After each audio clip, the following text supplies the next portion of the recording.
मैं हूं आपका सनी सर, अकाउंट्स का टीचर। आज मैं आपके लिए एक न्यू वीडियो लेके आया हूं बच्चों। 11th स्टैंडर्ड का हमारा फर्स्ट और बेसिक चैप्टर है introduction to book keeping and accountancy.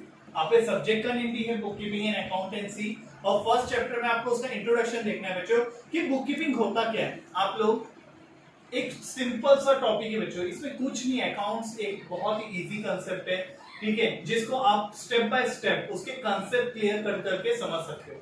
जैसे फर्स्ट ऑफ ऑल बच्चों आपको ये पता होना चाहिए कि बुक कीपिंग क्या होता है और अकाउंटेंसी क्या होता है। बुक कीपिंग मतलब क्या होता है बच्चों? बुक मतलब तो आपको पता है बच्चों, कोई भी आपका एक नोटबुक ले लीजिए एग्जांपल के लिए। कीपिंग मतलब क्या बच्चों? ध्यान रखना, जमा करके रखना उसमें जानकारी। अकाउंटेंसी क्या होता है बच्चों? हिसाब किताब करना। अब आप अकाउंट्स में इस चीज को कैसे समझेंगे कि बुक कीपिंग मतलब क्या होता है? Recorded of business transaction. Okay, जैसे आप सपोज समझिए आपका एक शॉप है बच्चों, ठीक है, आपकी एक कपड़े की दुकान है। कपड़े की दुकान पे आपने ऑर्डर किया, आपको कपड़े आए, वहां पे आप क्या किए, उसे आपने एक नोटबुक में नोट डाउन कर दिया। ओके, आपने उस नोटबुक में जब इसे नोट डाउन कर लिया, मींस आपने जो इन्फॉर्मेशन है उसको क्या कर दी बच्चों? रिकॉर्ड कर दी। और जैसे जैसे आप उन चीजों को बेचते गए, तो बेचने के बाद भी आपने क्या किया बच्चों? उसके बेचने का रिकॉर्ड रखा। इन दैट केस मतलब आपने क्या किया बच्चों? बुक कीपिंग किया।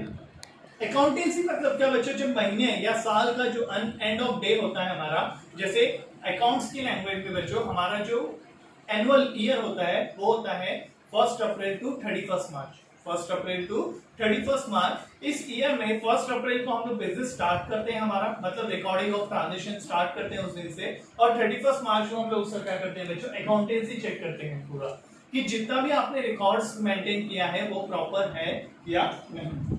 ओके, सबसे पहले बच्चों आप लोग को मैं डेफिनेशन बताता हूं बुक कीपिंग का। J.R. बैटली board. Book keeping is an art of recording business dealing in a set of books. ये डेफिनेशन मैं आप लोगों को बोर्ड पे लिख देता हूं, आप लोग को ये समझने के लिए इजी पड़ेगा। ये डेफिनेशन दिया था J.R. बैटली बोर्ड। इन्होंने डेफिनेशन में बताया था book keeping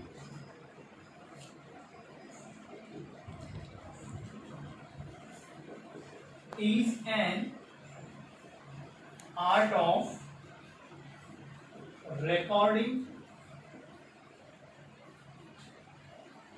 business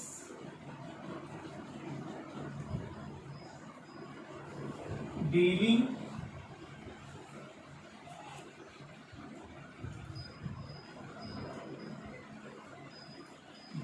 in a set of books. Okay बच्चों, J.R. बैटली बॉय ने एक डेफिनेशन दिया था बुक। ऐसे तो आप देखने जाएंगे तो डेफिनेशन बहुत सारे होते हैं, अलग अलग ऑथर अपने अपने हिसाब से डेफिनेशन देते हैं। उन्होंने एक डेफिनेशन दिया था book keeping is an art. आप बोलोगे सर ये आर्ट मतलब क्या होता है? आर्ट मतलब तो कला होता है, हिंदी में शब्द का मतलब होता है कला। ओके, तो बेटा ये भी एक कला है, रिकॉर्डिंग करना जो बिजनेस का ट्रांजेक्शन है, ये भी एक आर्ट है, ये एक टैलेंट है हमारा, वो उन लोग को कैसे रिकॉर्ड करना सुनाता है। Book keeping is an art of recording business dealings. कौन से डीलिंग्स बच्चा? Business dealing. आप अपने रोज के खाने का हिसाब किताब नहीं रखोगे उसमें, ठीक है, वो एक छोटा सा बुक कीपिंग हो जाएगा आपका। जो बिजनेस डीलिंग्स होते हैं बच्चों, बुक कीपिंग का मेजर यूज कहां पे होता है? एक बिजनेस में होता है, एक फर्म में होता है, एक इंडस्ट्री में होता है।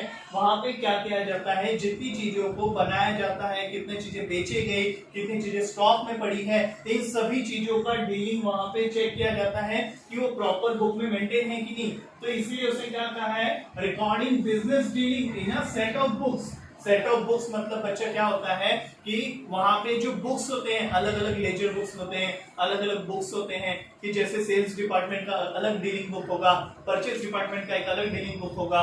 इस तरह उसमें आपको अलग अलग सेट ऑफ बुक्स मिलेंगी। ओके, चलिए डेफिनेशन से तो आपको इस चीज का और एक क्लियर हो गया। आप इसे नोट डाउन कर लीजिए। स्टार्ट। बच्चों अभी हम लोग देखेंगे फीचर्स ऑफ बुक कीपिंग कि इसके की फीचर्स क्या है, बुक कीपिंग किस लिए किया जाता है, इसके क्या फायदे होते हैं हमें, ठीक है। उसे क्या बताया फीचर्स ऑफ बुक कीपिंग में? It is the method of recording day to day business transactions. It is a method of recording day to day business transactions. आप बोलेंगे सर ये सभी चीजें याद रखने की जरूरत है क्या? आप इसे शॉर्टकट या आपके ब्रेन में फिट कर सकते हो। आपको पता है आपका बिजनेस है, आपको बुक कीपिंग करना है, आपको ट्रांजेक्शंस रिकॉर्ड करने हैं, तो आप क्या करोगे, डे टू डे की करोगे ना, हर दिन आपने कितना सेल किया, हर दिन आपने कितना आपके पास स्टॉक बचा है ना, और कितना आपके पास आया था गुड्स, ये सभी चीजें आप रिकॉर्ड करोगे। तो इसीलिए इसे क्या कहा फर्स्ट पॉइंट में, it is the method of recording day to day business transaction. Okay, underline कर देता हूं। Only financial transactions are recorded. Only financial transaction बच्चों, financial transaction मतलब जिसमें पर्टिकुलरली लेन देन होता है, मतलब मनी पर्पस जिसमें आता है, मॉनेटरी ट्रांजेक्शन जो होते हैं, only financial transactions are recorded. Okay, all records are prepared for a specific period which are useful for future reference. देखिए इसने क्या बताया, all records are prepared for a specific period. Specific period मतलब बच्चों आपका जो 1 ईयर का जो अकाउंटिंग पीरियड है, उस बीच के ट्रांजैक्शन एक पर्टिकुलर टाइम पीरियड के लिए हम लोग रिकॉर्ड करते हैं। Okay, record of transaction are based on rules and regulation. देखिए हर चीज का रूल्स एंड रेगुलेशन होता है, अपने अकाउंटेंसी का भी रूल्स एंड रेगुलेशन से बच्चों, जो किसने बनाया है, चार्टर्ड अकाउंटेंट बनाते हैं बच्चों, वो रूल्स एंड रेगुलेशन है ना। हमारे जो institute of chartered accountant of India है, वो हमारे रूल्स एंड रेगुलेशन बनाते हैं कि फाइनेंशियल अकाउंटिंग को कैसे आपको फॉलो करना है, कैसे रिकॉर्ड करना है। ओके, वो आगे हम लोग देखेंगे।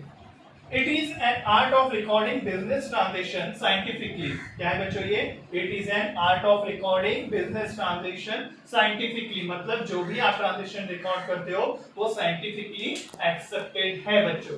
ओके, चलिए इसे फटाफट नोट डाउन कर लीजिए, आपको ये एग्जाम पर्पस के लिए आ सकता है बच्चों। ओके, चलिए नोट डाउन कर लीजिए बच्चों। अभी यहाँ पे ध्यान दीजिए, इंपॉर्टेंस ऑफ बुक कीपिंग देखना है बच्चों। आपको बुक कीपिंग का क्या इंपॉर्टेंस है, बुक कीपिंग क्यों की जाती है, उसका नीड क्या है बच्चों। ठीक है, फर्स्ट होता है बच्चों रिकॉर्ड, इसका तो हमने मीनिंग में पढ़ा था बच्चों। Book keeping is a recording of business transaction of day to day activities.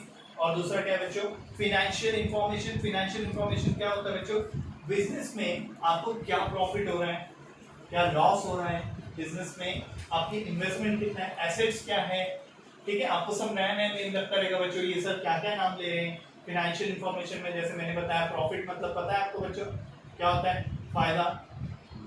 Loss मतलब क्या होता है बच्चों, नुकसान होता है। दूसरा बच्चों क्या है, इन्वेस्टमेंट, कितना आपके बिजनेस में इन्वेस्टमेंट हुआ है। इन्वेस्टमेंट मतलब तो पता होगा आप लोगों को, कुल निवेश आपका कितना हुआ बिजनेस में। ओके, एंड दूसरा क्या है बच्चों, स्टॉक। स्टॉक मतलब क्या होता है बच्चों, आपके बिजनेस में कितनी चीजें बची हुई है पूरी। ओके, और decision making, book keeping provides financial information to the business for decision making. Decision मतलब क्या होता है बच्चों, अपना एक निर्णय लेना, कोई भी चीज का एक आपको एम सेट करना पूरा। डिसीजन मेकिंग मतलब क्या होता है, जब आप फाइनेंशियल रिकॉर्ड्स को देखते हो तो अकाउंटेंट क्या करता है बच्चों, बिजनेस के पर्पस के हिसाब से हमें क्या करता है, उसमें हेल्प करता है डिसीजन मेकिंग करने के लिए कि आपको बिजनेस को इन फ्यूचर कहां लेके जाना है। जैसे आपका फायदा हो रहा है, जैसा समझो आपको 1 लाख रुपीस प्रॉफिट हुआ, नेक्स्ट ईयर आपको 2 लाख के लिए प्रिपरेशन करना है। तो जब आपके पास अकाउंटिंग इंफॉर्मेशन रहेगा तब उस हिसाब से आप तैयारी करोगे कि अगले साल मैं सर कुछ और ज्यादा सेल करूंगा तो मुझे क्या होगा, 1 लाख की जगह कितने का फायदा होगा सर, 2 लाख का फायदा होगा। ओके, कंट्रोलिंग, कंट्रोलिंग क्यों होता है बच्चों, देखो कंट्रोलिंग मतलब क्या होता है, book keeping enables executives the business of the business to control and control the activities of the business. Okay, controlling में समझो आपको पता चला कि एक डिपार्टमेंट बहुत सा ज्यादा पैसों का यूजलेस यूज कर रहा है बच्चों, तो आपको ये कहां से इंफॉर्मेशन मिलेगी, रिकॉर्ड से पता चलेगा। तो रिकॉर्ड से पता चलते ही आप क्या करोगे, उस चीज पे कंट्रोल करोगे, नहीं आप यहाँ पे ज्यादा यूज कर रहे हो, आप नहीं कर सकते, बिजनेस में लॉस होगा, बिजनेस में नुकसान हो सकता है। ओके, तो आपने वहां पे क्या किया बच्चों, कंट्रोलिंग किया। एविडेंस होता है ना बच्चों, अगर किसी ने बिजनेस में फ्रॉड कर दिया या किसी ने कुछ घपला कर दिया तो आपको कैसे पता चलेगा, जब आपका रिकॉर्ड होगा, फाइनेंशियल इंफॉर्मेशन होगा, आपने प्रॉपर डिसीजन लिया रहेगा, आपके डिसीजन के खिलाफ किसी ने कुछ गलत किया रहेगा, तो आपके पास वो एक चीज क्या बन जाती है बच्चों, एविडेंस बन जाती है कि मैंने ऐसा काम करने बोला था, आप ये ऐसा क्यों किया, आपने मैंने इतना यूज करने बोला था, आपने इतना क्यों किया है, आपको मैंने बोला था कि मेरा प्रॉफिट इधर तक जाना चाहिए बट मतलब क्यों नहीं किया है। ये सब आपके पास एक क्या हो जाता है बच्चों, एविडेंस हो जाता है पूरा। टैक्स लायबिलिटी, टैक्स लायबिलिटी पता है बच्चों आपको, गवर्नमेंट को हमें क्या करना पड़ता है, टैक्स पे करना पड़ता है। तो टैक्स पे करने के लिए आपके पास रिकॉर्ड होने चाहिए ना, क्योंकि गवर्नमेंट आपसे पूछेगी आपका कितना फायदा हुआ है, जितना फायदा हुआ है उसका ये सर्टेन परसेंटेज टैक्स रहता है, वो आ जाएगा, टैक्सेशन परसेंट में आ जाएगा बच्चों। ओके, चलिए इसको नोट डाउन कर लीजिए फटाफट। गो। बच्चों अभी basic methods of accounting system. आप बोलोगे सर अकाउंटिंग में भी मेथड्स होते हैं या ऑफ कोर्स अकाउंट में भी मेथड्स होते हैं।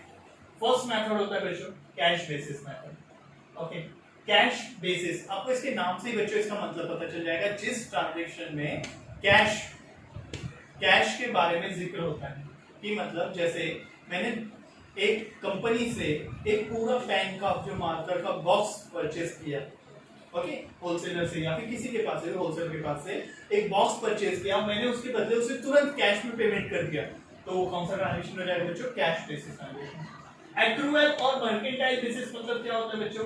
कि मतलब आप एक पर्टिकुलर टाइम के बाद इन फ्यूचर आप क्या करते हो, उसको पेमेंट करते हो। ठीक है, इनडायरेक्टली उसको क्रेडिट बेसिस भी कहते हैं हम लोग। क्या आउटस्टैंडिंग रखते हैं अमाउंट उसका, कि आपको हम क्या कहते हैं, जैसे दुकानदार से हमने सामान लिया, हम दुकानदार को क्या कहते हैं कि चलिए आपको मैं 2 महीने बाद पेमेंट करता हूँ। ओके, तो वो कौन से बेसिस पे हो गया बच्चों? एक्रूअल और मर्केंटाइल बेसिस। मिक्स्ड और हाइब्रिड बेसिस मतलब क्या होता है बच्चों? ये दोनों को जब हम मिला दोगे, कैश बेसिस और एक्रूअल बेसिस को जब मिक्स कर दोगे तो वो क्या बनता है बच्चों? मिक्स और hybrid basis. Types of transactions होते हैं बच्चे, जो आप बिजनेस में आपने देखा, हम लोग क्या बोलते थे, book keeping is an recording of business transaction. तो जो ट्रांजैक्शंस रिकॉर्ड होते हैं उसमें भी 2 टाइप होता है बच्चों। पहला टाइप होता है मॉनेटरी ट्रांजैक्शन, सेकंड होता है non monetary transaction. Monetary transaction मतलब क्या होता है बच्चों? जो जिस ट्रांजैक्शन में आप लेन देन करते हो, सामान के बदले पैसे पे करते हो, मतलब हमारा वहां पे करेंसी में ट्रांजैक्शन होता है, मतलब जहां पे नकद का यूज किया जाता है उसे क्या कहते हैं हम लोग? Monetary transaction. मनी आती है बच्चों उस ट्रांजैक्शन में। ओके, तो मनी ट्रांजैक्शन जो होता है बच्चों, मॉनेटरी ट्रांजैक्शन हमारा, उसके अंदर भी 2 टाइप होता है। एक होता है कैश ट्रांजैक्शन, सेकंड होता है क्रेडिट ट्रांजैक्शन। कैश ट्रांजैक्शन मतलब जिसके बदले में आप क्या करते हैं, इमीडिएटली कैश रिसीव कर देते हो, वो कैश ट्रांजैक्शन हो गया। क्रेडिट ट्रांजैक्शन मतलब आप क्या होता है, सामने वाले को क्या करते हो, क्रेडिट पे देते हो सामान। आपने सामान दिया, उसका नाम नोट डाउन कर लिया कि वो आपको 1 महीने बाद पैसे पे करने वाला है, वो ट्रांजैक्शन को आप लोग क्या बोलेंगे बच्चों? Credit transaction. आपने उसको एक क्या दिया, एक पर्टिकुलर टाइम दिया कि आप ये टाइम के बाद मुझे क्या करना, पेमेंट करना। दूसरा है बच्चों non monetary transaction, barter transaction, जो बहुत पहले यूज होता था बच्चों। पुराना जो लोगों में लेन देन होता था, आपने सुना होगा, एक टाइम पहले क्या होता था, लोगों में सामान के बदले सामान दिया जाता था, जिसको हम लोग क्या कहते हैं बच्चों? बार्टर ट्रांजैक्शन कहते हैं। ओके, चलिए इसे नोट डाउन कर लीजिए बच्चों। बच्चों अभी देखिए, आपने टाइप्स ऑफ देख लिया बच्चों, बुक कीपिंग, ठीक है, मेथड्स ऑफ बुक कीपिंग देखा, टाइप्स ऑफ ट्रांजैक्शन देखा। अब ट्रांजैक्शंस में मैंने आपको फर्स्ट टाइप बताया था बच्चों, जैसे मॉनेटरी ट्रांजैक्शंस होते हैं। मॉनेटरी ट्रांजैक्शन मतलब मैंने आपको क्या बताया था, जिस ट्रांजैक्शन में मनी रिलेटेड काम होता है। जैसे एग्जांपल देखते हैं हम लोग कैश ट्रांजैक्शन का, purchase of goods for cash at ₹15,000।